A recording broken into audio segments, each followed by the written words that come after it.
रात्रीचा राईस उरला होता, तो फुकट जायला नको म्हणून सकाळी उठल्यावरती नाश्त्याला शेजवान राईस बनवला होता आणि खूप सुंदर झाला होता.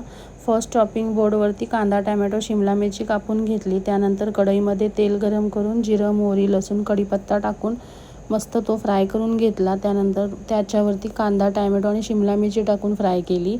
थोडंसं मीठ टाकलं होतं हे मिश्रण सगळं एकजीव होण्यासाठी, टोमॅटो चांगला मॅश होण्यासाठी. त्यानंतर 3 मोठे चमचे शेजवान चटणी टाकली, एक मॅगी मसाल्याचं पॅकेट टाकलं आहे आणि सगळा राईस जो होता तो टाकून सगळा मसाला एकजीव करून राईसला लावून सगळं मिक्स करून घेतलं. नंतर थोडंसं मीठ आणि कोथिंबीर टाकून सर्व केलं. राईस खूप छान झाला होता, तुम्ही पण नक्की ट्राय करा. ही जी कढई आहे ही मी मेशोवरून ऑर्डर केली होती. खूप हेवी आहे आणि भाज्या वगैरे खूप छान होतात.